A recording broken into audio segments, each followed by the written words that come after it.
So we're going to do some carving on a gun stock.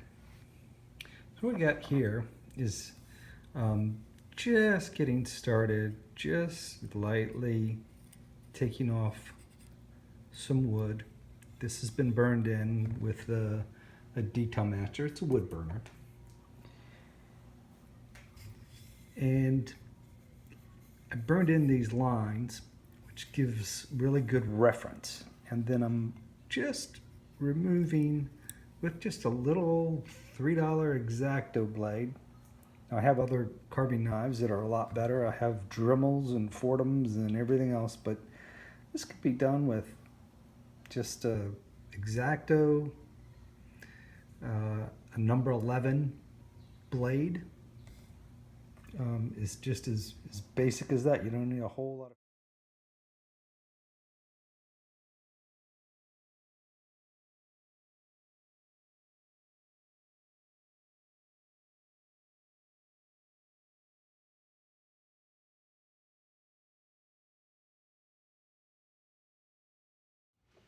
Now I might come in with a Dremel tool or one of my Fortum tools further on in this carving, and use some bits, maybe like a ruby bit, which is cuts beautiful, nice and smooth, much better than a diamond bit. Diamond bit leaves things too rough. But what we're doing is just following these lines, making sure that we can see the difference between the stripes. That chip's being hard. Now, when you're going with the grain of the wood, I've seen people refer to the grain of the wood as a cat's fur. Pet a cat backwards, it's not very pleasurable for either of you, especially when the cat gets mad and scratches you. But it just doesn't feel right. When you feel the blade start to dig in, just turn the piece of wood around and carve at it in the other direction. So if I were carving this way, I could feel it dig in, come at it this way. See, that is starting to dig in. So I'm going to just come at it this way. That's what you need to know about wood and wood grain. Do a little bit of research on your own too. And you figure out wood grain, use pivot cuts, or stabilize your hands some way, just so you're not flinging that knife blade around. And it's a very enjoyable pastime. All right, so I can start to see a flag developing. Now, when it comes to sanding, what I do is I take sandpaper and just glue them to little pieces of wood. It's a popsicle stick. This is a stir stick. You get those free at the big box stores. Some dowels. And I just glued sandpaper to them. And you can. So this type of carving is called a relief carving, because you're relieving the wood around it. This actually stands proud. So this is what would be referred to as relief carving, and these would be considered in the round. This is basswood with a polyurethane and a wax, and this is also basswood, and it is acrylic paints. These are in the round carvings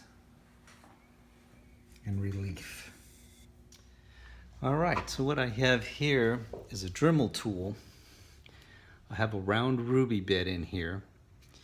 And what I will do is I'm going to try to emulate this wave here by just relieving some wood through here. It's just following this line there. So let's give this a try. I go real gentle.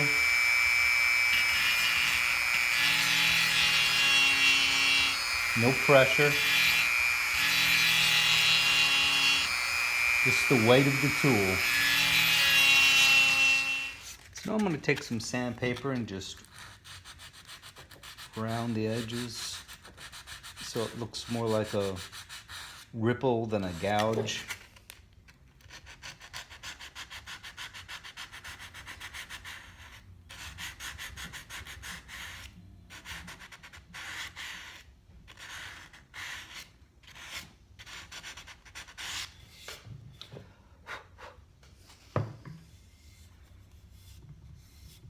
We're getting pretty close.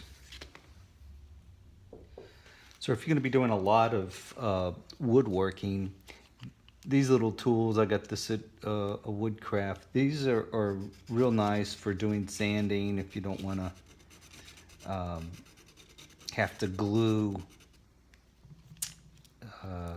sandpaper.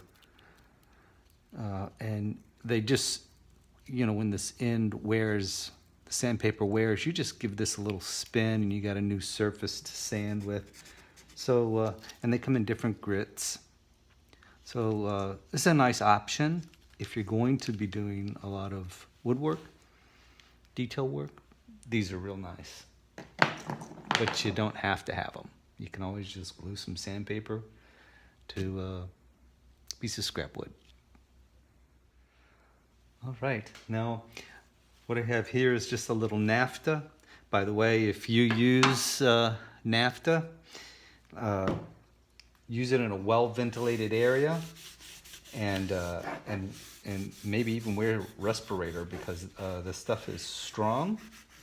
It is volatile, and when you're done with your rags, let's see this dust. Removing the dust so it doesn't get in the finish, and finishing it will be in the next video.